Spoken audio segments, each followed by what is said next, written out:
పరిస్థితి ఏమైందంటే మొద్దు నిద్రపోతుంది ఈ ప్రభుత్వం, కుంభకర్ణుడిలాగా నిద్రపోతా ఉంది. ముళ్ళుగట్టబట్టి పొడిస్తే తప్ప ఈ ప్రభుత్వం నిద్రలేస్తలేదు.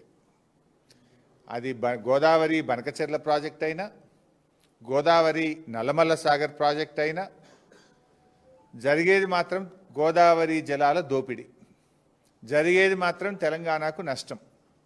ప్రాజెక్టు పేరు మారింది తప్ప ఆంధ్రప్రదేశ్ జలదోపిడిని మాత్రం ఆపలేదు. ఈ జలద్రోహం విషయంలో కత్తి బాబు గారిది, పొడిచేది రేవంత్ రెడ్డి. ఎందుకంటే కేసీఆర్ గారు చెప్పేటోళ్ళు కత్తి ఆంధ్రోళ్ళది, పొడిచేటోడు మనోడే ఉన్నాడు అన్నట్టు ఇవాళ ఈ గోదావరి జలద్రోహం విషయంలో కత్తి బాబు గారిది, పొడిచేటోడు రేవంత్ రెడ్డి గారు. ఇప్పుడు సమైక్య రాష్ట్రంలో ఆనాడు కృష్ణా నదీ జలాల్లో తెలంగాణకు తీరని ద్రోహం చేసింది కాంగ్రెస్. ఈరోజు గోదావరి జలాల్లో కూడా తీరని ద్రోహం చేస్తున్నది నేటి కాంగ్రెస్. ఇది మరో చారిత్రక ద్రోహం.